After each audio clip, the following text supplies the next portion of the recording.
Welcome, everyone. I'm so glad you can join us on this beautiful sunny day here in Maine, at least. I'm Tristan Noyes, Executive Director of the Maine Grain Alliance, and we're really pleased to have you here for our third, I believe, maybe fourth, actually, Organic Grain Expert Office Hours. These office hours are new for us this year and have been built in relationships that we've created with the USDA Transition to Partnership Program, Organic Transition to the top Transition to Organic Partnership Program. That's part of the USDA. We've been working with the USDA for the last couple of years to help increase opportunities around organic grain knowledge and learning and community building. This session we'll record and we'll share with everyone after, and those who aren't able to attend can watch. But we will continue to have a series of 12 of these over the course of the next several months up through September that will touch upon all different types and parts of the value chain.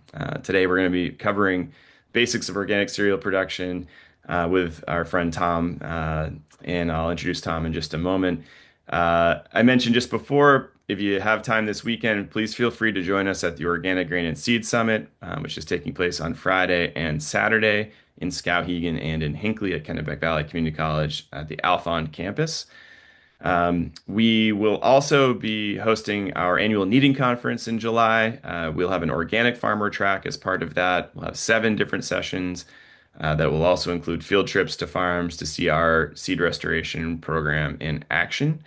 That takes place July 22nd through the 25th. Largely the 23rd and the 24th is when most of the workshops will happen there. Kind of ending in the main artisan bread fair, where there'll also be some demos of some of the equipment that we are used for our small scale grain production. We have a whole slate of different types of offerings that you can check us out at kneadingconference.com. We try to keep those events up to date, but we will have baking workshops.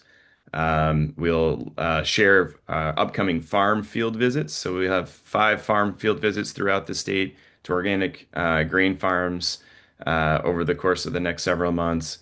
We're also going to other processors, so places who are using grain in special ways, mills, malt houses, production facilities. So we're really trying to give a full comprehensive view of all the things that are happening. So with that, we're going to turn it over to our friend Tom Molloy, who is with the University of Maine Cooperative Extension. Tom has been a great friend to the Maine Grain Alliance for a long time.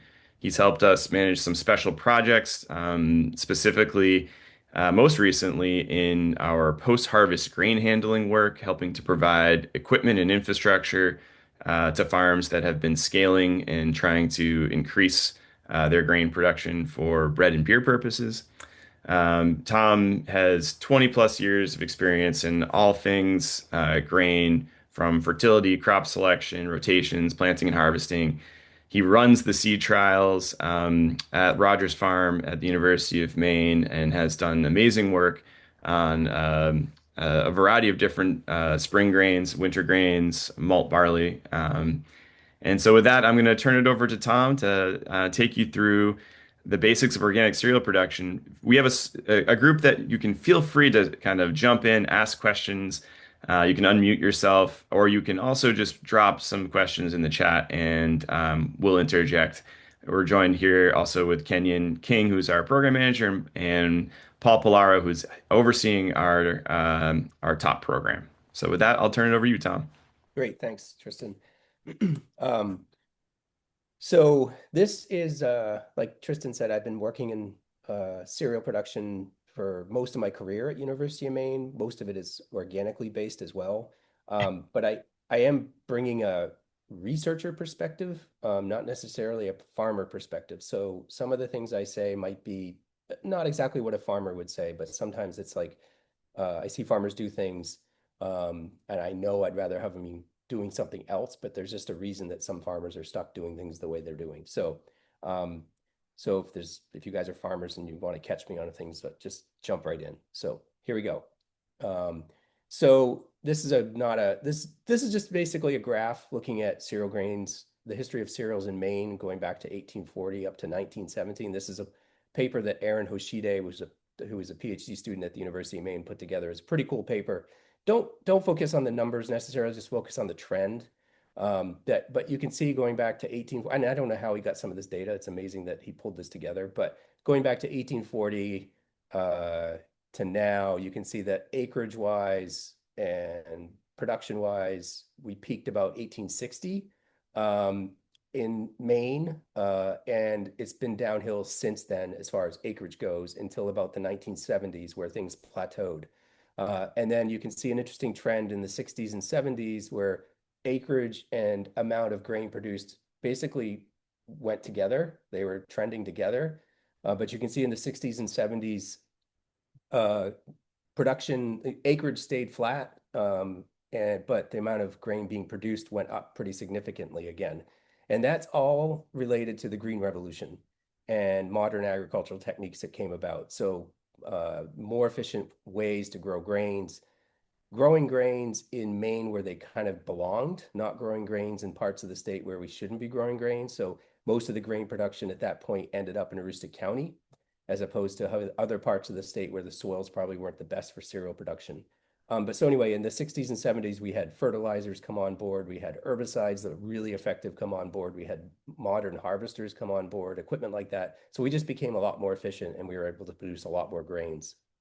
So I just want to throw that out there that we have grown grains here in the state of Maine successfully for the beginning, since white people showed up, basically, and maybe even before that. So, and this is a more recent trend line again that I wanted to look at. This is something I pulled together looking at the USDA NASS data. So this is ag statistics that we get out of each state, each farmer has to provide to the USDA. And this is just a trend that's happening. I wanted to show more recent trend of what's happening. So going back from 1992 to 2024, the red and blue lines are barley production. The tan line and green line are oat production. So it's oat acreage, oat yields, barley acreage, barley yields. You can see the oat acreage and oat yields are holding pretty steady. They came down a little bit from 92, but they're on a pretty steady level. You could see the barley acreage and barley production yields have gone down. And there are various reasons for that, mostly market driven. And the fact that oats are the preferred go-to crop for our potato growers. If they are going to rotate with a cereal, they would typically choose oats for market reasons, and it's easier to produce the crop. It's not as risky. So I think the trend and recently in the last 2 years has been even worse.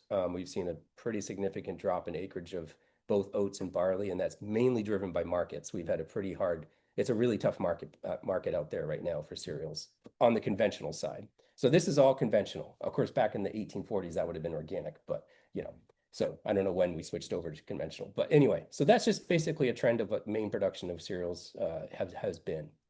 So getting into it. So when I put this together, I just kind of thought about going through grain production, the basics of grain production as we go through the production year. So this is the first slide here is like, okay, it's January, February, and you're like, I want to grow a grain. Okay, so the first thing you have to decide is what grain you want to grow, what type of grain you're going to grow.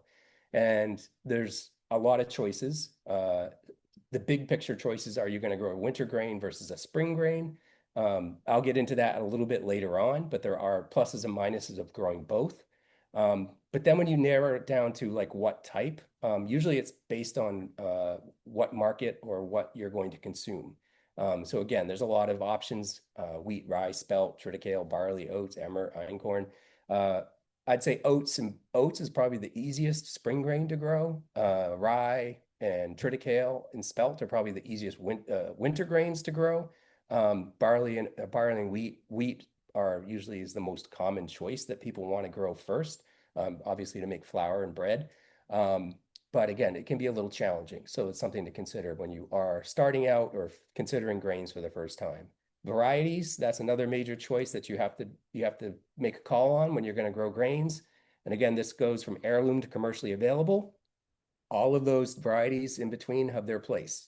A lot of our commercial organic growers in the state of Maine are finding it easier to market what would be called heirloom or specialty grains, selling their grains as a named variety.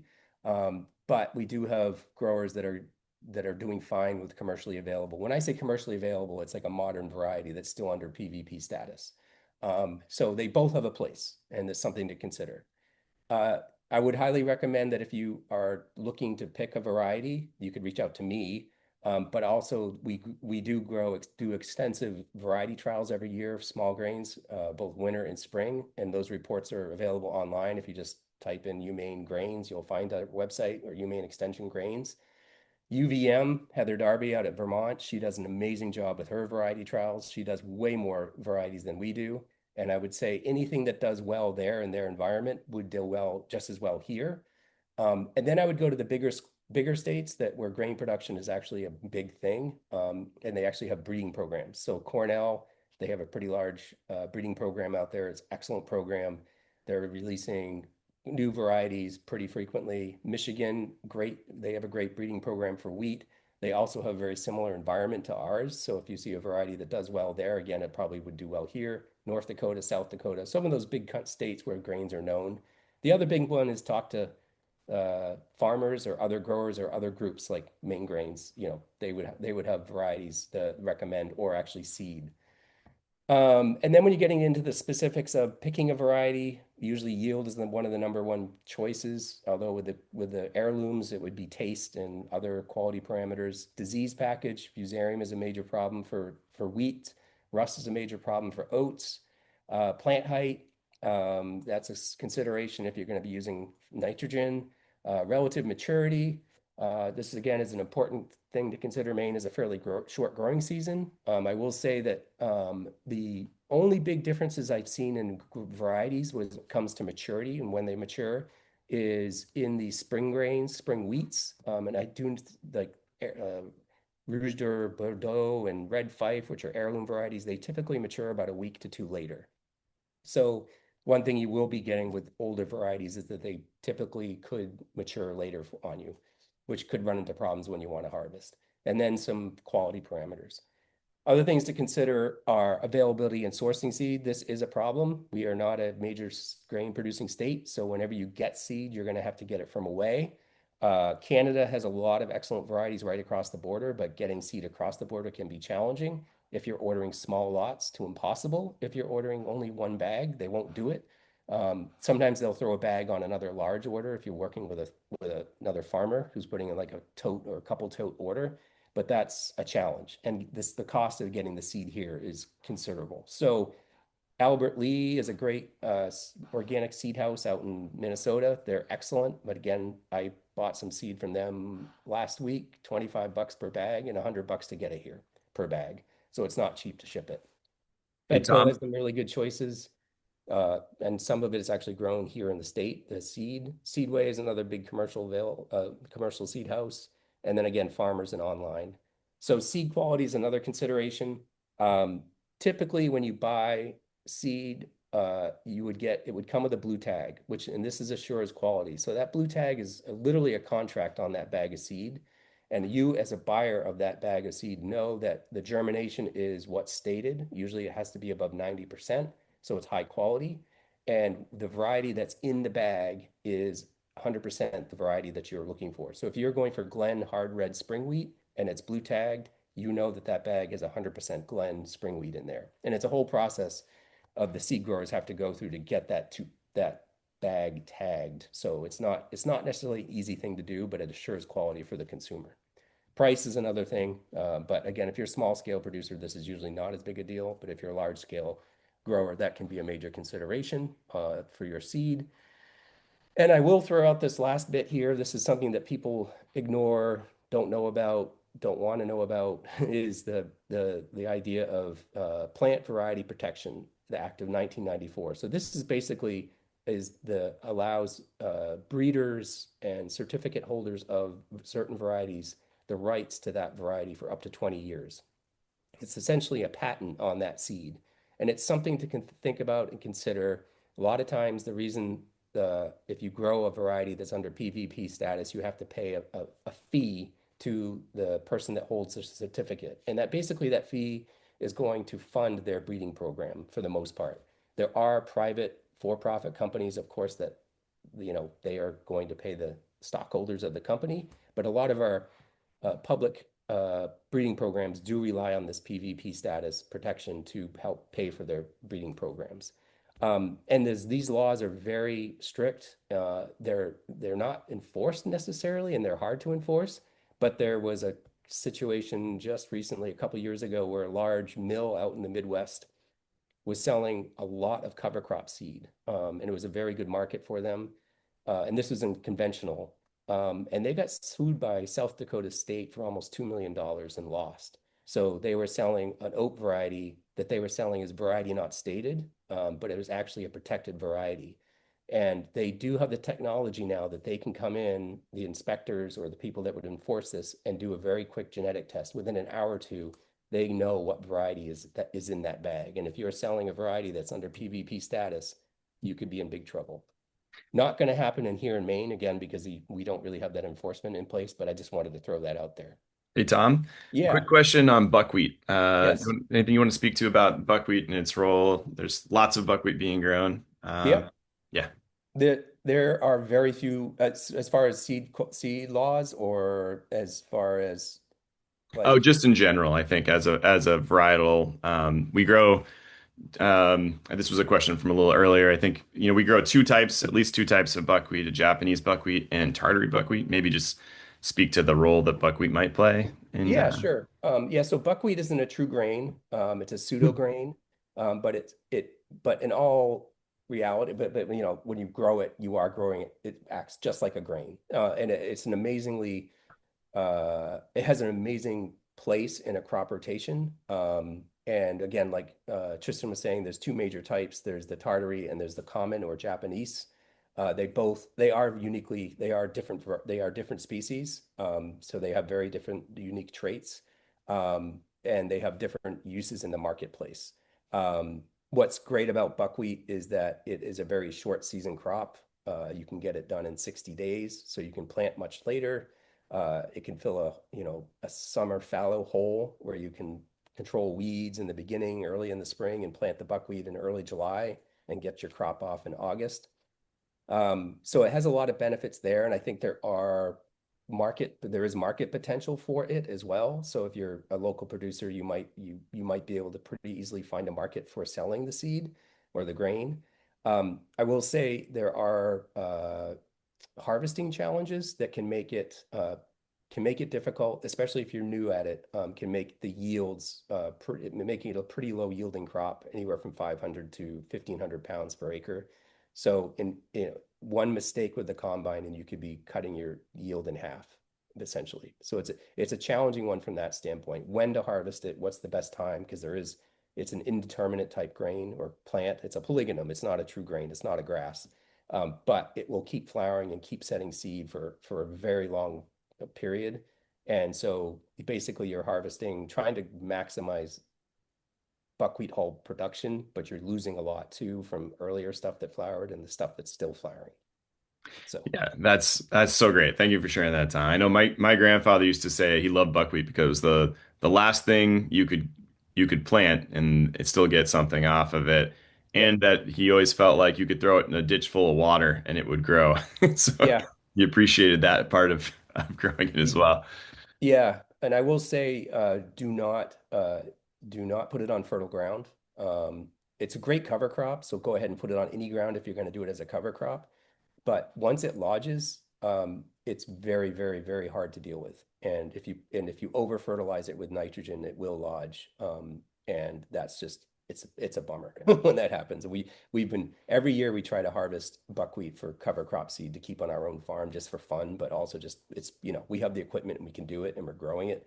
And I swear the last 2 years we were getting close, and then the day or two before a big windstorm came through and knocked it all down. Yeah. So yeah. But buckwheat is, for those of you who don't know, the buckwheat's in the rhubarb family, and so it has that. It turns red, later in the season, and almost, if you like take a bite out of it, it even has that tart taste to it. But it is difficult on the harvest side, and some farms will wait to lose some of the foliage to be able to try to harvest it that way. Most often it's windrowed basically, and then Yeah. make it easier on the combine. But there's several different ways to do it.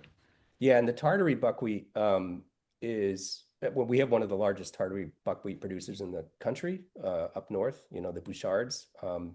And if you ever want to go around in late August for some beautiful scenery, go up to St. John Valley and find his fields because they're just like Tristan said, they're just beautiful red fields of maturing buckwheat. And it's really weird. You drive by them and you don't what as a grower, as a researcher, the first time I saw them, I was like, what is that out there? And it was buckwheat. So, but yeah, but I've heard stories of like water running out the back of his combine sometimes. Yeah. That's how challenging it can be. So yeah. Yeah. Um, yeah, Thank you so for it's a that, great though. crop. And it's again, I didn't include it in this one. I should have, but it's not a true grain, but it acts just like a grain. So all right. Any other questions? Go forward. Uh-oh. Okay. Seedbed prep. This again, probably everybody here understands this, but I will emphasize it, is that grains like moderately to well-drained soils, like probably every crop out there. But I will say that wheat and barley in particular do not like their feet wet when they're first emerging. And many times I've seen in a wet May, if I'm growing it on a field that's not well drained, or even if it's a well-drained field, but we had a really wet spring, it seems like the grains never recover from getting their feet wet during emergence. It's just something that happens. You can try to fertilize them, you can top dress them, but they just get set back. And then it's just like for the rest of the year, they just look like they don't look well. Um, so again, like most crops, you want to, you select moderately to well-drained soils, avoid clay soils. And again, going back to that second slide where I showed the production of the history of grain production in the state, this is probably what happened is that a lot of these marginal soils that where grains were being grown have gone back to trees, gone back to hay fields only. So they're not being used for grains and they probably shouldn't be. Tillage is a great opportunity, especially if you're an organic grower, to set back perennial weeds. This is one of your major ways to control perennial weeds is with tillage. The only downside to spring grains is usually your primary tillage event and your planting event is usually not that many days apart. It's usually within a day or two. So you don't have a long window to control perennial weeds. Um, the tillage, all the tillage events that you do, the whole goal is to create a seed bed that's nice and firm, friable. It's broken down, but not completely broken down so that there's good seed to soil contact. And you've also probably worked up most of the root zone, 6 to 8 inches. Now, this is controversial. You can grow no-till grains and they do great with no tillage. But usually if you are going to do tillage, you use a chisel plow or moldboard plow or a rototiller to do that first pass. That controls a lot of the residue that might be in the way of planting, but also getting that residue to break down if it's got disease organisms on it or whatnot. Um, and then secondary tillage is with usually a disc, a harrow, a rototiller. Again, this is you could go through the disc and do all three things. You could do primary tillage, secondary tillage, and seed bed with a disc. But what I usually do is chisel plow or moldboard plow, spread my manure, harrow it with a big disc, and then the day of planting, I go through with this light seed bed conditioner that just levels out the seed bed, only working like 3 or 4 inches down, trying not to bring any new weed seeds up, killing off any weeds that have started to emerge, any of the annual weeds, and just making a nice level seed bed for that seed to be placed into. So that's seed bed prep. Fertility. So this literally could be an hour-long talk in and of itself. Fertility management is something that again, people this is their livelihoods. They spend their entire career figuring out how to properly manage fertility in all crops. I will say for organic growers and cereals, this is a challenge because of the cost of fertility. If you're going to be buying bagged fertilizer, the gross return on most organic acres, like cereals, if you're not adding value to that crop, if you're taking that crop and selling it to a mill or whatever, you might be grossing $500 to $800 an acre gross. So that's kind of all you have to play with for how much you can spend on the crop. You don't want to be losing money. So you have to seriously consider what you're going to be using and how you're going to be fertilizing your crop. Having said that, even our commercial growers, I know a lot of times they are not putting on enough nitrogen fertility because of the cost, the hassle, being able to obtain the material. So I do feel personally that a lot of times we are under fertilizing some of our organic cereal crops in a negative way. But big picture, so if you soil test your plot, your garden, your farm, your fields, and you find your pH is below 5.8, I would recommend getting it up to 6 to 6.5. But usually 5.8 to 6.5 is fine. Up in Aroostook County where we grow potatoes, typically, historically, they used to keep their pHs down to this 5.6 to 5.8 range to control scab. And barley and oats do okay in that pH range. But again, they do better if you can bring the pH up. If there's if you're not having to manage other diseases or other crops with pH, then it's okay to bring that up. And that can be done, again, soil test, soil test, soil test, and they'll tell you what you need to put on and how much. The next nutrients to consider are NPK, nitrogen, phosphorus, potassium. These are the three major limiting nutrients for all crops, and that's in the order of importance. So nitrogen is the most limiting nutrient for crop growth. Again, due to the low margins, the focus is mainly on nitrogen. So a lot of growers won't specifically target their grain fields with a phosphorus, especially a phosphorus, but potassium also, they might not usually say, oh, I have to put a potassium on my organic grain field to bring it up. Again, if they're using manures, the reason they don't have to do that is because the manures will be providing all three of those nutrients. So generally, nitrogen recommendation for wheat and barley is around 60 to 80 pounds of nitrogen per acre, regardless of however you're applying it. That is the ballpark. If you go under, your crop isn't going to be as competitive with weeds, and you're not going to be maximizing yield, and you're not going to be maximizing quality parameters. So there's yield and quality parameters that you're shooting for both in wheat and barley that you really need to get that nitrogen rate up quite high. All the other grains, honestly, with some of the winter grains like winter rye, triticale, spelt, you could get away with no fertility and you'll still get 1,500 pounds to maybe 2,000 pounds. You'll be robbing some of your existing fertility out of the soil, but if you don't have a source that year, that time, you could probably plant a lot of those winter grains without a fertility source. Spring grains, oats, spring oats, and some of the other spring grains, again, much lower rate, 20 to 40 pounds. And again, if you oversupply nitrogen into any of these crops, you're really increasing the potential for lodging, which is a big, you don't want to have your crop lodge. It's a pain. So, Hey Tom, real quick yeah. question. What implement are you using for seedbed as a seedbed conditioner? Oh, I didn't want to, I should have thrown some pictures out. So we have the thing called the Perfecta Harrow. I should have thrown a picture up there. It is an implement that has the first the tools that are doing the tillage are S-tine sweeps. So the sweeps are 3 to 4 inches wide, and they're in a probably they're spread over 8 feet back, and they're spread out in a pattern that almost all the ground is getting worked with by those teeth. So the S-tines kind of wiggle, and if they hit a rock, they definitely wiggle and don't break. And again, those things run 2 to 4 inches deep. And then on that same implement, we have a rolling basket. No, first it's a spreader bar. So it's a bar with teeth on it that are probably 4 inches. So they're leveling they're leveling the ground back out, the soil back out. And behind that is a rolling basket that firms the ground up. And so that could make a seedbed so perfect you could plant carrots. It's a great tillage tool, and it's pretty lightweight. So I just sent a link to a picture of it if okay, you want to take a look. I think I actually have a picture on my phone too. I'll see if I can find it for yeah. later. And it's not. I'm not selling that the what's the name of it again? The that particular tool there's dozens of manufacturers of those tools. It's not unique to that company or that manufacturer. Perfecta Harrow. They just happen to be a dealer locally was selling those, and that's why we ended up with one. But they're pretty common. So Great. great. And if you're small scale, rake, just something to level the surface and firm it up. Um, with the fertility, what are our options when we are going to fertilize our crop, our cereals? So usually we're looking for something that's going to be low cost. And usually that's crop residue. So you're plowing in a legume like clover, alfalfa, even a sod will provide a lot of nitrogen once it breaks down.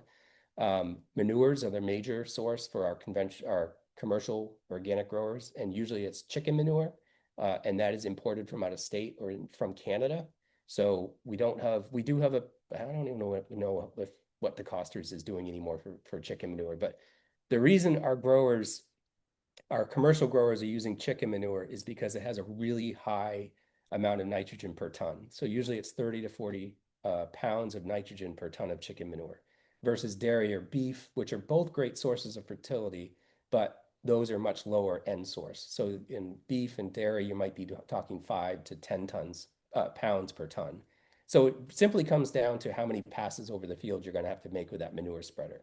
So if I'm a commercial organic grain grower and I have to plant 100 acres of spring wheat and I have a 2 day window to get it in before a big rain event, and my manure spreader holds 30 tons of manure and I'm putting on 25 tons of dairy manure per acre, you're talking almost 100 trips over that field with that manure spreader. That's super time consuming. And it's a major reason that growers don't use dairy and beef manures in the early spring. We use it for our trials because we have our research farm right next door that has dairy manure, and I'm only spreading it on an acre. So I don't, it takes me an hour or two to get it done. That's great. So anyway, that's the major reason that we have those between those two. And the chicken manure, even though it's being trucked in from like Connecticut or from New Brunswick, Canada, um, it is a fairly affordable source. I think it's like 20 to 30 bucks a ton. So, you might be talking on a total per acre basis, maybe 60 to $100 per acre just for the material costs. So it's fairly affordable. And it does provide a lot of other nutrients as well. If you are going to go the bagged route, if you are going to buy a bagged fertilizer for cereal production and cost is a consideration, um, then NutriWave is a product that is being sold in the state of Maine now. I think it's down in Unity they have a facility set up. It's a product that comes from Canada. So where all that chicken manure is coming from Canada for our commercial farms that are spreading it raw, they're in that same facility. They're taking their chicken manure, dehydrating it, pelletizing it, and selling it as an organic fertilizer. So that's another option. It's a lot less nitrogen per ton, so only 4% is on the bag, 421. That's the usual fertility, that's the usual rate that they claim. However, in our research, we've shown that despite the bag saying there's four, so like for every ton of this NutriWave product with a 421 fertilizer rating, that means you would be getting, in 1 ton, you would be getting 80 pounds of nitrogen of material applied per acre. And our research has shown that only actually 50% of that nitrogen is available during the first growing season. So we actually use 221 as the available source of N. So that's just something to really pay attention to with organic sources. Most of the nitrogen in organic sources is in the organic form. Plants cannot use that. It has to be broken down by microbes and made into the inorganic forms that they can use. So that's something to consider. So this dehydrated pelletized chicken manure, depending on how much you order, it could cost you $300 to $600 per ton. So if you're having to put on 2 tons for that wheat, you're talking $600 to $800 of just fertility cost per acre. So it really is not usually cost effective to use a bagged fertilizer like that. Any questions? Fertilizer is important. And again, it could have taken an hour to talk about that. So I had a question. yeah, Uh, you mentioned the nitrogen and lodging connection. yep. Um, is that like acute dose of nitrogen? It would like a slower release form of fertilizer help with that, or is it a time of year thing? How do you get around? What's the mechanism there with the lodging? Great question. So slow release is always better, and that's most of our organics. Most of the organic nitrogen sources are slow release. So as you like, if you plant a spring grain, if you had a commercial grower, conventional commercial grower might put on, and they're going to put on a total of 80 pounds of N per acre. They might start out with a starter amount of just 10 pounds, right? So, and then after after the plants have tillered, is when they'd put on the next big dose. But generally, lodging comes from just basically over putting too much nitrogen on their total. So I wouldn't say it's like any particular time there's that you need to avoid putting the nitrogen on. Does that make sense, Paul? Yeah. And again, the winter grains are typically, they are more prone to the lodging than spring grains. But again, there are some spring types that do lodge pretty easily. So you have to be careful with it. Thanks. Um, Soil tests. So again, I probably should have put this slide ahead of the fertility slide, but this is something that everybody should be doing. We have a great soils lab at UMaine, but that's not to say you have to use Maine. There's a bunch of private commercial labs too. The turnaround time on those are very quick compared to UMaine, but with UMaine, you get Bruce Hoskins, who is our amazing lab director, and he literally will answer questions for you if you have questions about your soil test results. But what we're looking at here is our soil pH. That's the first thing. This field was going into spring wheat. pH was 6.3, fine. I didn't have to do anything about that. Organic matter. This particular field is a sandy loam, so it's well, it's not finer texture.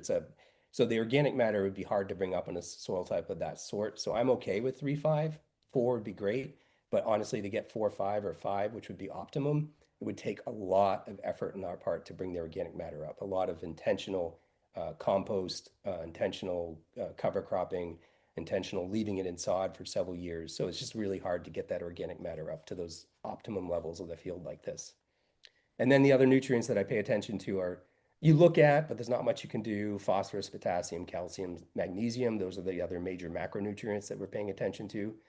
Sulfur is one that we historically, when I went to college and learned about agriculture, sulfur was never talked about because we had acid rain. We had sulfur deposition happening every year in our state, every state in the country, actually, whether you liked it or not, from pollution coming out of manufacturing facilities. That's been cleaned up significantly. So we're starting to see sulfur as a nutrient that we have to pay attention to. There is some debate about whether or not it's ever economically viable to actually address sulfur, moderate sulfur depletion issues with a purchase product. I would say with grains, it's not. But be aware that you are getting sulfur if you're applying manures and stuff, you are getting a pretty good shot of sulfur that year. So it's just an interesting element. It's a lot like nitrogen. It doesn't hang around. It will go away. It does move in the environment. So it's something to pay attention to. If you're down in the low range, you definitely want to think about putting some gypsum on or something like that to bring that up. And then the others are the other micronutrients, again, for this kind of crop, we don't really pay that much attention to. So down below at the UMaine, the soils lab will then make a recommendation based on all your results. They'll tell you what they recommend that you apply that year for fertility. Now in the upper categories up here, you'll see that we didn't actually test for nitrogen. That's not a test that is even worth asking for when you do a soils test, because nitrogen is such a dynamic element in the soil. Within a week or two, if you take a test and a week or two later, it could be significantly different because it could leach or it could volatilize, it could just move, or a lot more could have been released because of a favorable microbial event in the soil. So it's usually for these kind of tests, this is just big picture background fertility. And if you're getting into really high crop production ish situations, you might take a soil test for nitrogen to see if you need to address it. Typically, though, you do a plant tissues test to see if the plant tissue is deficient. Again, with cereals, usually not worthwhile. So in this particular case, the lab recommended we put on 60 pounds of N, 80 pounds of phosphate, and 0 pounds of potash per acre. The recommendation for the nitrogen, where'd that come from? Again, I said 60 to 80 pounds is the usual recommended rate for barley and wheat. You are getting a lot of nitrogen from the soil organic matter. So there's a pool of N there. You could have 100 to 200 pounds of N in any given ag field right now in the spring, waiting to be used by the plant. So when we say 100 pounds, 150 pounds of N per acre for corn, that is taking into account, that's over and above what the soil is going to give you, if that makes sense. So Bruce or whoever made this recommendation saw the organic matter levels for this field, and they're recommending a little bit lower N rate based on the organic matter content of the field. Does that make sense? So, all right. And these tests cost about 18 bucks, usually 2 to 3 weeks turnaround time. So they do have a winter discount. I would recommend taking these tests in the fall, and you can get a little bit off. So One more question, Tom. How yeah. did you get your pH to 6.3 on that field? And do you recall what it was when you started?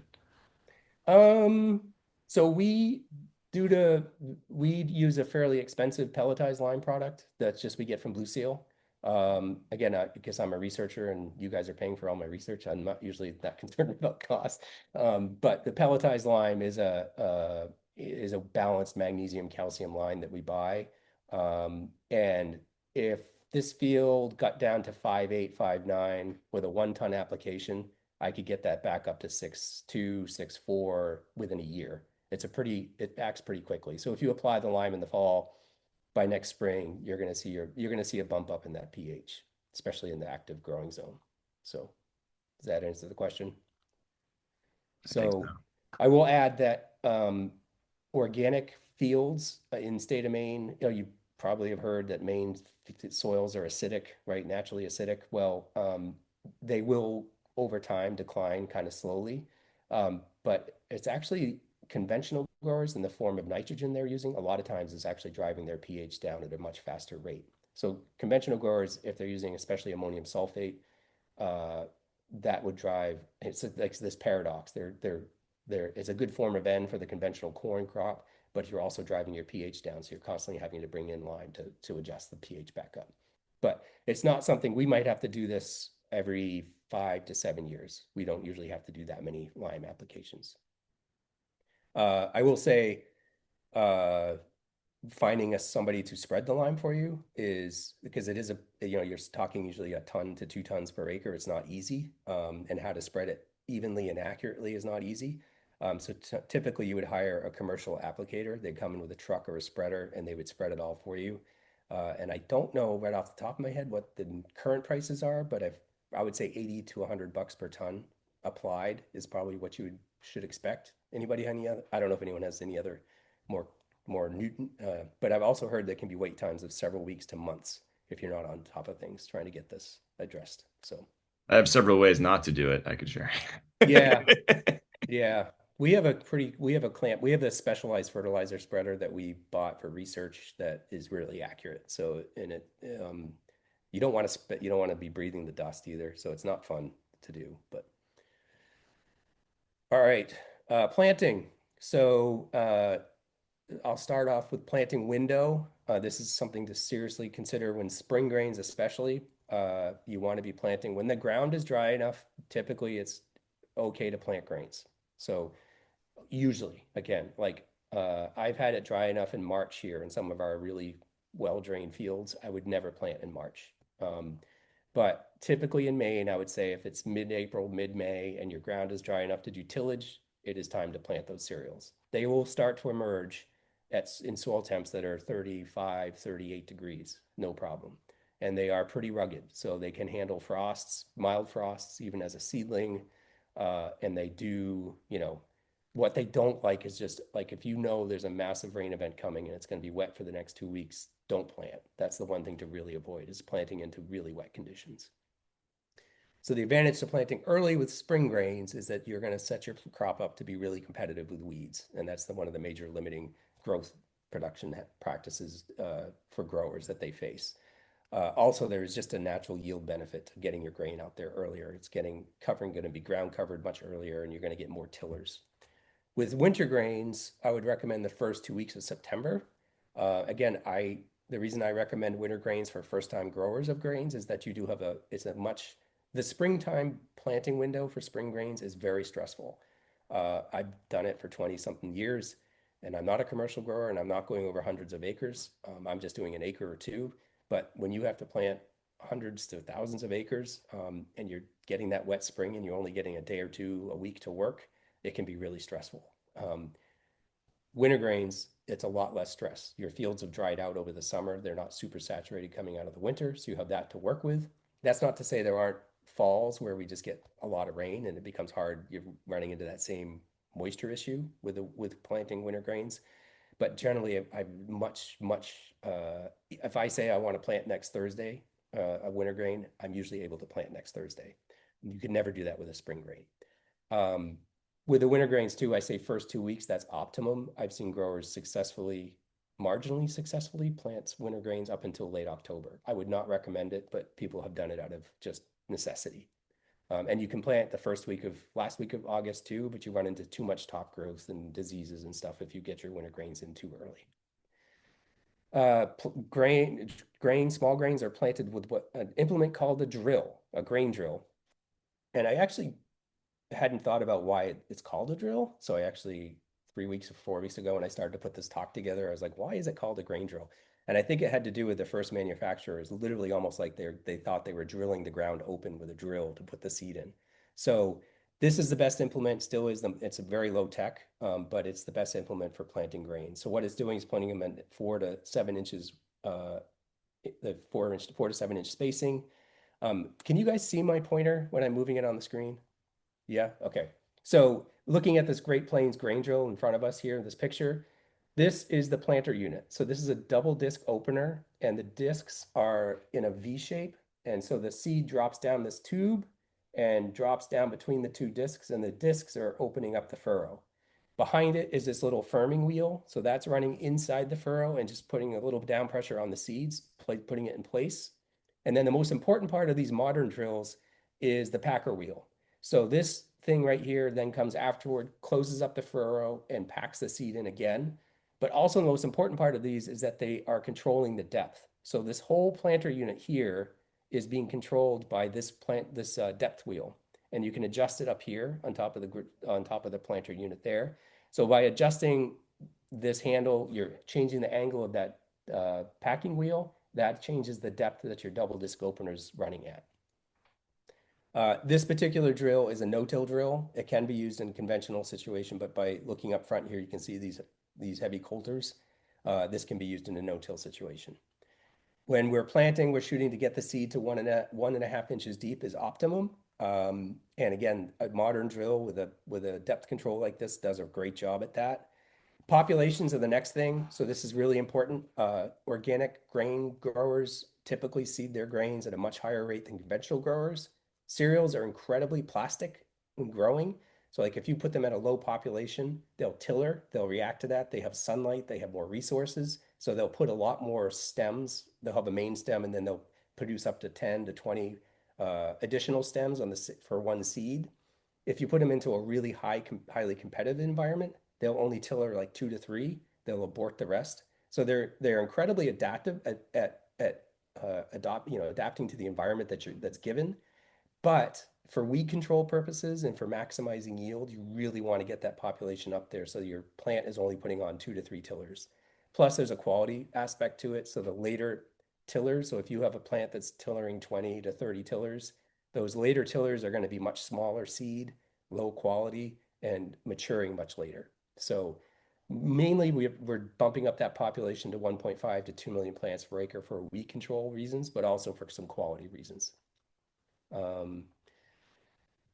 Any questions there?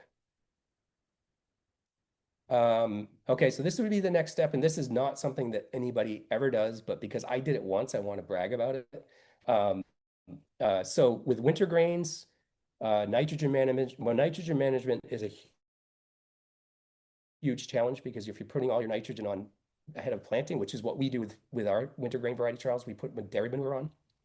A lot of that will not be available or be gone potentially in the following year. So we looked at trying to top dress. So your winter grains have come up and they're looking like, oh, they're looking a little weak. They're looking yellow, like they're lacking some nitrogen. Could we do something by top dressing with a fertilizer of some sort? So we worked with the Benedicta Grain Company up in Benedicta, Jake Dyer. He was interested in us looking at this for him. He had a lot of winter rye at that point, a fairly low, well, not a bad, I mean, it was a pretty good price for what he was going to get for the crop. So we did this trial where we put in early May when the crop was starting to green up. So in another couple weeks, we went out there and put on a ton of dehydrated chicken manure, the NutriWave product. And so we put that on a per acre basis. So 2,000 tons per acre. And we did that in a replicated trial. And you can see that if you add pelletized dehydrated chicken manure, we did actually bump up our yields by pretty good amount, almost 600 pounds.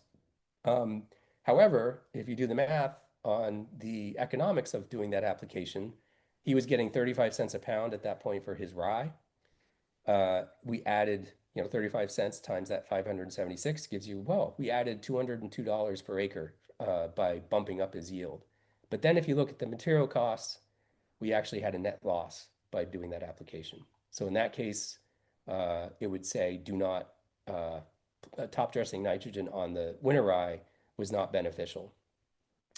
Winter wheat is a different story because if you would probably still get this bump up in yield, but you also might be able to positively affect your protein content, which is super important for milling purposes. Generally, mills want to see they can deal with wheat proteins below 12, but typically we use 12% as the cutoff for quality wheat going into a mill that's going to be made into bread flour. So that, in that case, this is winter rye. He wasn't growing winter wheat. There still might be a positive benefit to top dressing winter wheat with a bagged fertilizer source if you're trying to make that quality grade. All right, that's that. Okay, weed control. So this is my baby. This is my pet peeve. This is the one I talk about a lot. And in fact, this is all I talked about at our grain conference last year, right, Paul? I did an hour and a half of just weed control and cereals. And again, this is not doing it justice, but this picture really shows you that the major, like when you talk organic corn, and you ask a farmer, say, what's your primary weed control method in corn? They'll say, I cultivate it. Or they might say, I cultivate, and then rotations are important for weed control in my corn. But in growing season this year, I'm planting my corn out there, I'm going to cultivate it, and that's how I'm going to control my weeds. Cultivation is an option in cereals, but it's a very limited option. So the primary weed control technique in your organic cereal crop is competition. You have to do everything you can to get that crop to be as competitive as possible. And this is not a photoshopped picture. This is a field I was managing several years ago. Eric Gallant and I were walking through our fields looking at things, and we just stopped and were just like, holy smokes, look at that. So on the right is a barley crop, organically managed barley crop I planted. And right, to the field edge, this is the same field. To the left is no barley crop. So basically that's what happens. If you have a really competitive, organically managed crop with high populations, optimum populations, not high, good quality seed, good seed bed, planted early, this is a possibility. And you look out there in that barley crop and I can see a few things. It looks like some mustard out there. But I, for whatever reason, just ignored that plot edge up until this is probably mid-July. And hopefully that day I went out and got rid of all these weeds, but they are setting seed. But that's the potential of what your spring grains could do. Winter grains are just inherently weed-free from annual weeds. So generally, you don't have to worry about annual weeds too much in winter grains. But if you are going to do spring grains, really focus on as much as you can on fertility. I mean, optimizing plant growth. Okay. So I did throw in there mechanical weed control. We do have growers that are doing that. It is limited to what you can do. In this case, it's a tine harrow or rotary hoe. These are tools that you're considered blind cultivation. You're basically driving over the crop with a pretty light tillage tool. And yes, you do take out some of the crop, but hopefully you're taking out more of the weeds. And we have growers that swear by them, and we have growers that swear at them. So at any given conference, you can have growers that are 100%, I'm doing this every time, to growers that are like, or growers like, I'm never doing that again. I'm sort of in I do it sometimes in our trials. I try not to, if I can help it. So I just go out and assess the weed situation. If it's amount I can live with, I just say, I'm not going to damage the crop and potentially confound my experimental results. That's the problem I worry about with our stuff. So they do cause some crop damage. So, and this is perfect picture to demonstrate when you should be, if you are going to be tine harrowing or rotary hoeing, is when the crop has just emerged. Probably this is about 2 weeks afterwards. You could actually probably go in a little earlier than this, and actually would have been better. But this is a great picture because it's showing a beautiful wheat crop. I mean, I would be psyched if I looked down those rows and I saw these wheat plants, beautiful, healthy plants, great population. No yellowing on any of the tips, so no indication of stress like nitrogen stress or water stress or anything. This just looks really awesome, except for the weeds, right? So looking at this weed population, doesn't look like much, but I would say that's a significant number of weeds on a per square area that we're looking at right here. So that number is screaming red lights at me that this is significant. It doesn't look like much. What are we seeing? Like probably 20 weeds. But they say and again, what we're seeing here is lamb's quarters, which is the smaller, wimpier one, and wild mustard. Um, and that's the two dominant weeds I see here. This is all these plants are the same age, right? These plants were started germinating and emerging on the same day. And all of this size and the plant size you're seeing here is totally based on the seed size. So initial seed size drives the seedling size when it comes out of the ground and how quickly they grow. Mustards, so obviously the wheat is much bigger than a mustard seed, and mustard seed is much bigger than a lamb's quarter seed. So if you went through and did a tine harrowing at this point, your crop is at a good stage. It could handle the stress of that. Most of the damage that tine or roto hoeing is causing to the crop is actually burial, not uprooting. So you're actually burying the crop, and that's actually damaging it the most. If you went through the tine harrowed this crop right now, you would probably get rid of most of these lamb's quarters, which would be great. I'd say you get rid of probably just 50% of the mustard plants. They're just at a stage right now, even after just emerging, that they're pretty protected from tine harrowing. And in fact, one of our worst weeds for our organic commercial growers is wild mustard and wild radish. They continue to be a problem. That's it for weed control. Pretty short and sweet on that. Harvest. Okay, so now we're at the end of the season. This is the actual probably limiting factor to anybody adopting and trying to grow grains, is how do you get the grains off the field in an efficient manner. I'm not going to go into like in depth, like you can go out there by hand and all that stuff. There's lots of resources on the web to do really small scale harvesting of grains and how to handle it. But I will say for our commercial growers or anybody that's thinking of getting into grain production, this is the limiting factor, is finding a piece of equipment that you can afford that's working. Um, the This machine that you're seeing in front of you is our research plot combine. It's awesome, but unfortunately, I looked at the prices when I was preparing this talk. Those run now $250,000 to $350,000, and they are only taking about 4 to 5 feet of cut at a time. So you could do an acre in an hour if you're lucky. Um, Overall, I think of all the tools, all the pieces of farm equipment that farmers work with and deal with, combines I would say, are one of the most fickle things. Unfortunately, they break a lot. This one's broken on me several times. Unfortunately, when you need it is when you need it. And this is a modern good piece of equipment and it's broken down. There's just so many moving parts that it's just prone to have things break. 3 years ago, we had to get parts from Germany for this, and it took us 3 weeks to get them. So we started our combining 1st of August, and I wasn't going back out there till the end of August. So that's just really detrimental to the crop, getting the crop in a timely manner. So with our small growers, they're relying on older equipment. So back in the 60s and 70s and 80s, when farm sizes were 100 acres, those combines might have a 10-foot head or 8-foot head.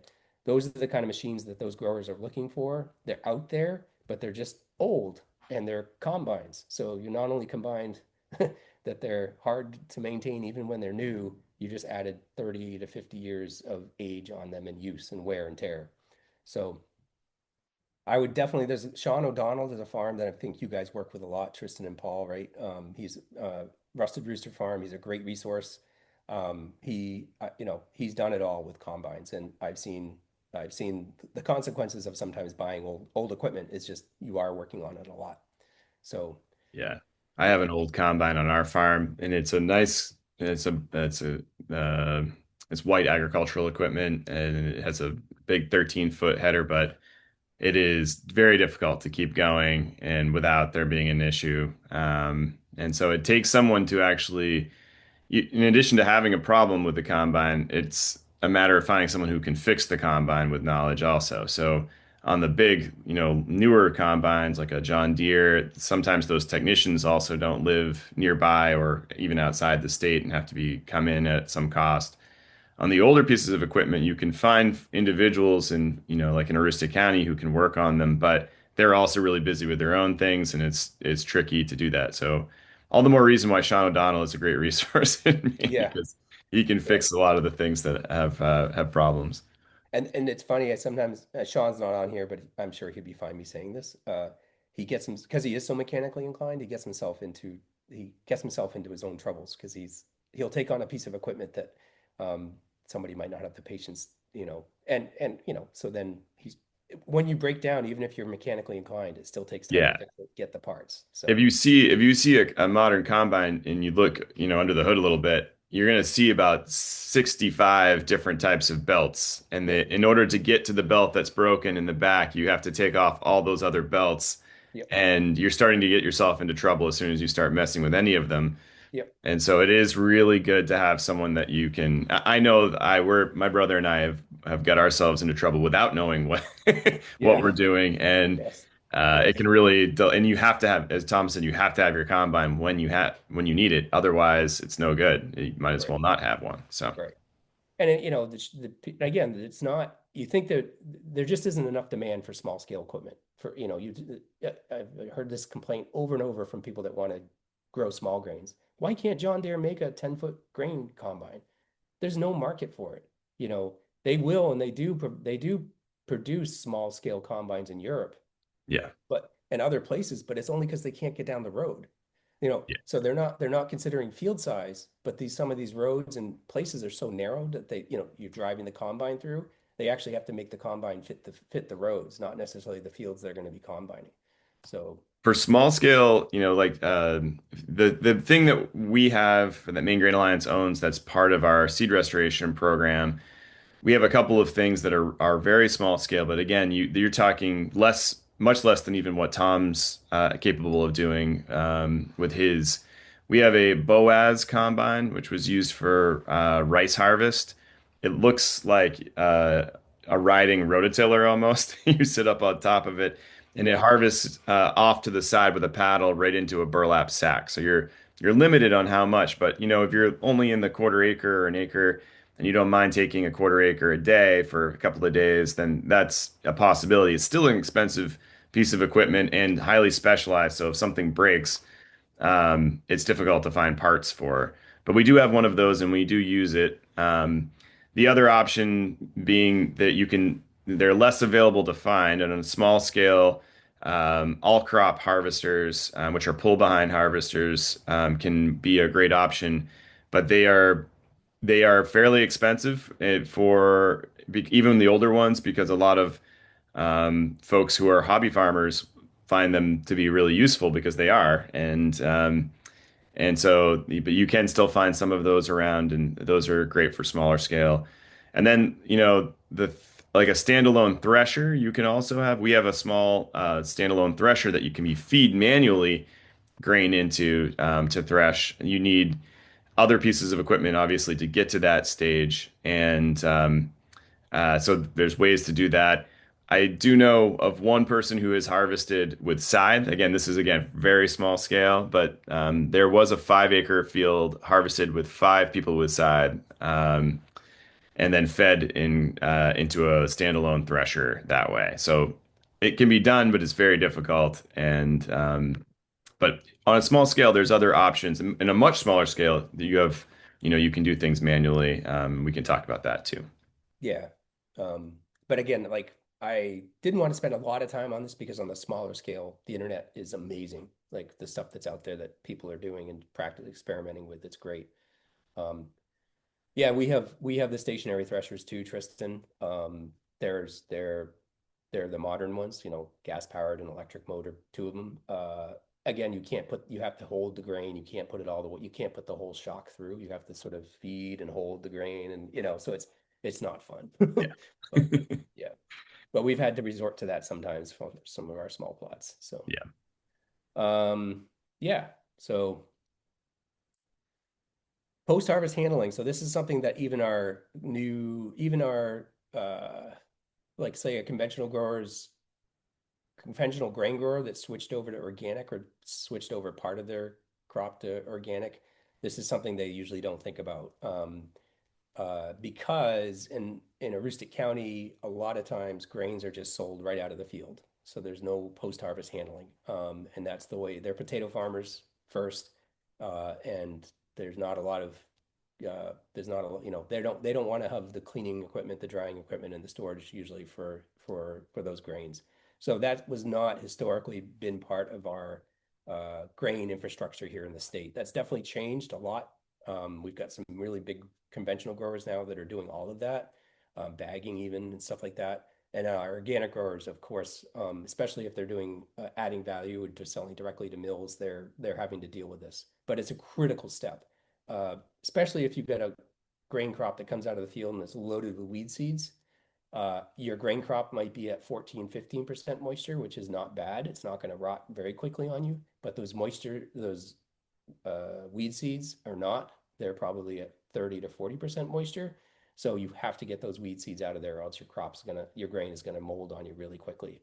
So the first step is cleaning. Again, this, like the grain combining, it could literally be throwing the grain in the air over a tarp and letting wind blow the stuff off. It could be small scale screens. Again, the internet is loaded with ideas for small scale options. Um, but I do have a couple pictures of what commercial growers are using for cleaners, and it's pretty low tech.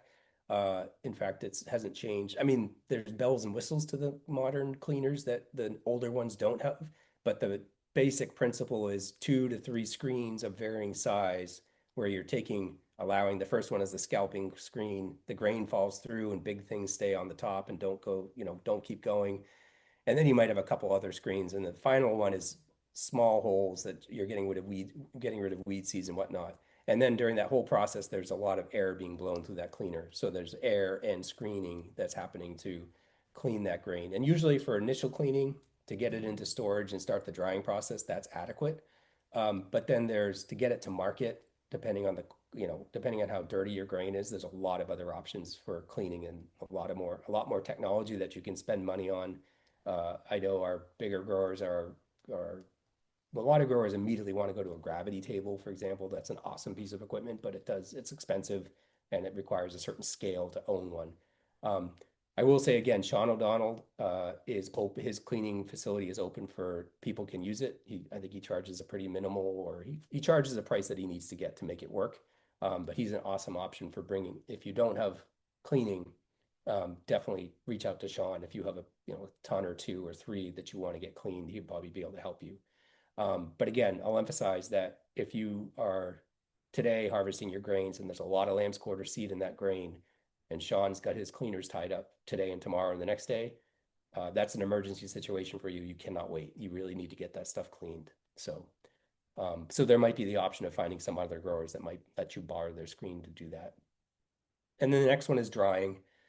This is a step that you don't always have to do, but they're usually in Maine, growers start cutting their grain or harvesting their grain when it's at about 16 to 20% moisture, and grains need to be at 12 to 13% for long-term safe storage. So you have to get that moisture down, and sometimes it's just by blowing lots of air through, and eventually the grain will come down to its natural drying percentage of 12%. But oftentimes you do have to add some heat. And that's, and again, a layer of complexity that if you're small scale or just starting, uh, it's one that I don't even feel comfortable advising people on, because I'm not an expert on grain drying. You can over dry grains. You can dry them at too high a temperature. So there's a lot of risks that you have to be careful of when you're drying. But it is something to consider, and something that's probably usually pretty important. Um, and this is a terrible picture. I just was desperate to try to, but this is a clipper cleaner. So we have one of these at the farm. We have a desktop model, literally fits on top of my desk for doing our small research samples. And then we have one that can handle like 3 or 4 tons per acre. But then these can be as big as cars, or 2 cars or 3 cars. They can get really, really massive. But it's a simple idea. There's 3 screens over here you can see, and there's a lot of air flowing through. Technology hasn't changed that much on these, but the first cleaning process is done with these kind of screen cleaners and air cleaners. Drying, sorry for the, again, blurry pictures off the internet, but if you're small scale and you're drying in like a tote, there are these screw-in augers. You see that this thing has a fan, and you can blow air into the tote. And again, a lot of commercial growers will have these, if they're growing for seed or small lots, they'll just have these stuffed in every single tote and be drying. These are, I don't know how much they cost now. Back when we bought one, they're like $300 or $400. I know Sean O'Donnell has played around with like piping heat into those running a duct tube over the top of that red funnel and actually putting some heat in there. So that's an option too. But just be aware that this white tube is perforated. So you do have to have the entire, either you have to tape it off if you're, you basically where the holes are, you have to have grain. Because if you don't, and you don't tape off or cover up the rest of the holes that aren't in the grain sack, the pressure will force the air out of the least resistance. So most of the air will be coming out of those holes. And then again, if you start to scale up, the technology is ever larger and ever increasing and ever more expensive. But usually propane is the fuel source for most growers to dry their grains if they have to. So so that's it for major production. I was just going to do a quick run through of diseases because it's something to think about. Again, not much you can do about diseases except for variety selection and trying to start with new seed, but also being aware of what they are. Conventional growers do have some fungicide options that they can use. They're not 100% effective, but they do use them almost prophylactically, whether or not they need to or not. They will spray in particular a fungicide for this disease, which is called Fusarium head blight. So this is one of the worst diseases, considered one of the worst diseases in the world, because wheat is such an important crop in the world that if it is bad in a certain growing region in a particular year, it can be devastating. And it's more prone to happen in areas or regions that are humid or wet conditions. So that's Maine, of course. So we have pretty good, a high likelihood of having some fusarium every year in Maine. And you can see in the field pictures, this is a year we had a really bad year. You could see it like on the grain heads. So grains, when you're looking at a grain head right here, grains mature from the middle and then head up to both tips. So the oldest grain in this plant is in the middle and it goes that way and that way. And you can see these are harvested heads. You can see the bleached out pink color. That all indicates to me that this plant had a pretty severe fusarium infestation that year. And then this is what it looks like in barley. That actually might be spelled. But anyway, in field, that's what it looks like. So fusarium overwinters on crop residue, especially corn. So if you're next to a corn grower and they are grain corn grower, you're in tough luck because there's going to be a lot of fusarium inoculum sitting there in that cornfield. And the spores can travel up to 10 to 15 miles. There are different species of fusarium, and they all have obviously different ways that they move around. Some of them are very localized. They only literally move within the field, but there are some out there that move very long distances and can cause infection. Humid wet conditions, very common in Maine. So the problem with fusarium is that it creates a vomit toxin called deoxynivalenol. We just refer to as DON, D-O-N. And if you're selling into a mill for human consumption, they will dock you or won't accept any grains that are over 1 part per million. Sometimes they'll take higher rates if they can blend it and get the rate down with clean grain, but that is a quality parameter. And it is it just causes major gastrointestinal distress. And so it's not something you want to be consuming. And I think that 1 part per million is in the final food product. So like if a mill takes in wheat at 0.9 or 1 part per million and they're making a product with it and they're blending it with other products, they could probably get that down below the 1 part per million and be okay. There are also upper limits that for feeding animals and livestock. Pigs are very sensitive to it, so you don't. I think it's 1 part per million for pig feed, but for cows and whatnot, I think it may even be 5 to 7 parts per million. So this is something that if you are going to grow wheat in your backyard and you're going to be consuming it, be aware of this, and you really should get your grain tested for fusarium or for DON. They won't be testing it for the disease; they'll be testing it for the vomit toxin. And because if it is at a high level, and I've seen levels in our research trials of up to 12, 15 parts per million. And if you're baking bread with that product, that's probably not a good thing. So if you just see these symptoms in your field, definitely want to send it off to get it tested. And that is any grain testing lab will do it, but we use the UVM Vermont testing lab. They're really good, pretty quick, really quick turnaround time. So that's fusarium. It's a bad one. There are no varieties that are resistant to fusarium. So a lot of disease management for crops is to breed varieties that are tolerant or resistance. There are none right now that are currently resistant, but there are varieties that are more tolerant. Glen hard red spring wheat is one of the ones that came out, one of the first varieties that was released. It's kind of an old variety now, but it was one of the first varieties that got a lot of excitement because it was one of the more tolerant. It showed a lot of tolerance to fusarium. So, and what's interesting about this disease also is that because of no-till agriculture, not necessarily here in Maine, but in other regions where wheat is grown, because of no-till corn production, this disease has gone from being not that common to almost every year for some of these regions because all of that corn residue is out in the field left there from not doing any tillage. So, oops. Loose smut, this is not one that you have to worry about eating wise, but you'll see this if you're saving your own seed from year to year. This is the disease that is the seed itself is infected the previous year. And it sends up that plant when it grows is infected at that point, and all of the kernels, quote unquote, I'm saying that because they aren't true kernels, will send out these black spored bunted things. And that's basically, these emerge usually a day, half a day to a day before the rest of the, some survival mechanism that it has to get out there first before the other grains appear so that the spores can spread around and continue on their path. So not a problem with eating infected kernels. It's not going to cause you a problem. But if you do have your own seed lots, it's just something to pay attention to and be aware of, that you might go out and rogue these out before the spores spread, because you will start to see a larger and larger buildup of this in your seed lots. This is one, unfortunately, that's reared its head for us, common bunt. This is a disease that was practically eradicated in North America because of the conventional seed treatments that people use. It's very easy to control with seed treatments, conventional seed treatments.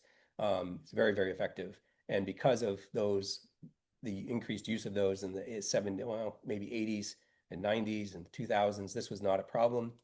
But with the growth of organic production, it's coming back around again as a problem. So this is called common bunt, stinking bunt. So I have a horrible sense of smell. I really can't smell. But my crew, when 2-3 years ago, we were harvesting our research plots, and one of my crew members said, "What's that stinking fish smell?" And they're working right around the combine with me. They're handling the grain bags and whatnot. And I was like, and I knew I'd heard somebody, in a pathology class way back when I was an undergrad. I was like, oh no. I was like, that's a symptom of some disease that I remember. And sure enough, that lot of seed had common bunt in it. And so its taste and smells like fish, rotting fish. So it's not a product. It's not something you want in your final grain. And it's actually, there are pictures of this in the 50s and 60s when modern combines started to come out, and this disease was still a problem. You would create these combines. If you're looking off to the right here, these are bunt balls. So these look like grains, but they're totally, if you break them open, they're full of spores. And as you break them open, the spores get released and explode into the environment. So as you can imagine, you're combining through your field, you're bringing in that infected kernel, it explodes inside your combine.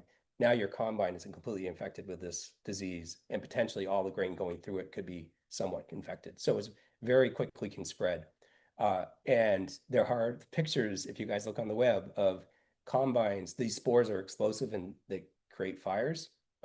So these large dust clouds of spores around these combines actually cause combines to explode or catch on fire. Not a problem anymore, but it's just an interesting disease. And I remember Dave Lambert, the pathologist I had, that's kind of how I remembered this, even back from my undergrad years, is because he showed that picture, a blurry picture of a combine on fire, and that disease stuck in my head. So anyway, be aware of this one. If you are growing your own seed and saving your own seed, this is a bad one. We've actually had to resort to treating all of our seed lots this year because of the problem we had last year. We were getting, I won't tell on the research program that we got our seed from, but we were getting seed from a research program that was not We literally should be taking our seed lots and growing them conventionally for a year or two to clean them up and then bring them back into organic. So I knew this was a problem 2 years ago, 3 years ago, buried my head in the sand. Reese got them send me new seed every year. And then last year, this past summer, I was like, well, I'm not getting it from you guys anymore. I'm going to save my own, but I'll treat it. So that's what had to do this year. So, um, insect pests, there aren't a lot. I didn't even put a slide in, but if you do get armyworm, you're toast. Armyworm is a really nasty insect pest, very rare. I mean, it's here every time in the state of Maine. You'll always hear somebody getting a little bit of it. But armyworms will, if it's a bad infection, is kind of like the locust plagues of the 30s and 40s. They'll just decimate your grain crop, and as an organic grower, there's not much you can do. This one, I've just thrown this out there because it's an interesting little guy. It's called the cereal leaf beetle. And this year we had a really bad infestation in our spring grains. I think so it's a combination of the crop being very stressed out, but also just being so much of the border, the plot edge surrounds our field, that we had a really bad problem with these guys this year. And I heard of some growers up north, and our conventional growers had some pretty bad problems. Typically never, ever, ever think of this as causing yield loss or damage or quality problems. But it was so bad in our fields this year that when I was walking through, so what we're looking at is the frass. This is the poop of the beetle, okay? And so you'll go out and see this black stuff on the leaves, and you'll see this classic feeding that they do. And if they get to the flag leaf, is what they did. They decimated our flag leaf, where 80% of the nutrients that go to filling your kernels come from. That's the last leaf. My plants, when I got out of those fields, walking through them, my pants would be completely black from the frass. So not usually a problem at all, but if you do see a little beetle, very small thing, and it's doing that kind of feeding damage, that's what it is. Usually you can live with it, but this year was just worst I've ever seen. So it was an interesting little one. So, and that's it for my grain production talk. So Tom, we have one more question, and yeah. this speaks to a question from a small scale homestead grower about Kernza, which is a perennial grain that the Land Institute has been developing over time. Mm-hmm. And it's more of a comment into question, I guess, but because there's restrictions on its usage and even getting seed to begin with. This person couldn't share the seed with a fellow farmer who wanted to grow it for the food bank. So, what's the role of Kernza, I guess, looking forward, if you can do it briefly, and what's the incentive to grow it, I guess, is the question. I'll admit a lot of ignorance right off the bat. I haven't done it. I did try to get. I thought it would be cool to have at our research farm for our field days that I could Yeah. say, hey, here's this perennial grain crop. When people were talking about it way back, that this was it's like the holy grail of grains. Like Yeah. you can plant it and you never have to. Well, not never, but you can plant it and it'll stay in the ground for several years as a perennial and keep producing grain. I think it has a long way to go, personally. But it seems like it's it's still going. Whoever's, I'm not even sure, is it probably a combination of public, private, Yeah, it's the Land Institute is the yeah, overseer of it, which is out of nonprofit. Kansas. Okay. Yeah. Yeah. Yep. And I didn't even, it was going to get Maine lawyers involved when I tried to do the contract. And I was like, Yeah. that is an amazing effort to try to get a perennial grain crop. But and all kudos, to those Yeah. guys that are doing that, those people that are doing that. And they need probably, I mean, the cool thing is that, it greatly reduces the amount of tillage that you have to do. And so I think the balance that they're playing with as well, it's very low yielding. And so they're trying to justify the current, whatever the Yeah. current variety is. I'm not saying that they're not 5 years, 10 years from now, they might produce the one that's going to produce 1,000, 2,000 pounds per acre, or 3,000. Yeah. But I was like, what do you do about weed control in organic production? Any perennial crop you grow in organic production, you're going to have perennial weed pressure. Eventually, you would have to do tillage. You have to do something, and on a small scale backyard situation, okay, you can go out there and attack those quackgrass plants or dandelions or whatever by hand and go ahead and do that. That's great. Yeah. But on a commercial scale, if we're going to feed the world, you do need to do something to control the perennial weeds. So, Yeah. and I don't know if you guys ever eaten anything with it or I seen have. the Yeah. We don't benefits? actually have any as part of our seed restoration. I just know some people, individuals Yeah, who have yeah, it in Maine that I don't know if it's, yeah, who knows how they got it. But yeah. I think I have eaten it. It's pretty tasty. Honestly, it's good. It's a softer grain. So there's Mhm. a lot of times it's not 100% kernza that's being baked with. It's being blended with some other things. Yeah. It's good in certain applications, pasta too. Mhm. People have put it in, but I've had kernza bread once or twice, and I mean, also the skill of the baker who goes to you know, Yeah, the degree to get the kernza flour is self-selecting to some yeah, degree. yeah, It's not just like your first day baking when you're yeah, seeking out kernza, I think. But obviously the application of a perennial grain, a lot of what I've understood, and this is a great opportunity to share that there is a kernza presentation at the Organic Seed and Grain and Seed Summit that's coming up in on Saturday, and maybe Paul can say more about it. But the what I have heard is that it does need to be replanted currently about every 4 years, something in that range. I might be misspeaking, but somewhere in that range. And a lot of the kernza that's being grown in other places in the country have a grazing industry as well. And there's applications of how that's being done with grazing livestock, which is not as applicable or as easily done in places like Aroostook County, for example, or because it's also perennial, a lot of our grain production is in conjunction with potato growing, which makes the opportunity different. But on a smaller scale, I think there's really cool things that are happening, and it is getting better in yield, but it has taken time. I think I don't want to. Yields are different depending on where you're growing yeah, anyway, and yeah, so it's hard to kind of say, but I do think there's still a ways to go on it. yeah. Yeah, my that was my understanding too, is that Yeah, there's compromises, it's a work in progress, and like on the consumption side, there are compromises, like yeah, it's not perfect.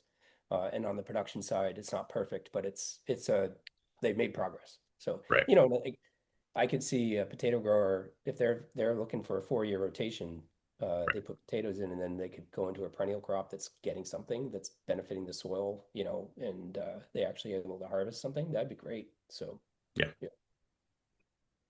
So. Well, thank you so much, Tom. Is there any other questions we have before we break? I know that there's a few individuals who've signed up to have some one-on-one time. If that's of interest to you, let us know. Tom might have a little bit of time now, but we are going to send this recording out to everyone. And it's so nice to have you, Tom. Thank you for sharing this Yeah. terrific overview and detailed, look at what we need to consider for organic cereals. Really appreciate the time. Yeah, and I'll just throw out a plug. I think Paul's scheduled a visit to our research farm up in Old Town as part of the top program, and also like a week or two later, we do have our farm field day up there. So you can come see a field that looks like this. This is organically managed spring wheat. So it's The registration link's just a few comments up. July 8th, okay. Rogers Awesome. Farm. Yeah. Great. Yeah. Thank you all.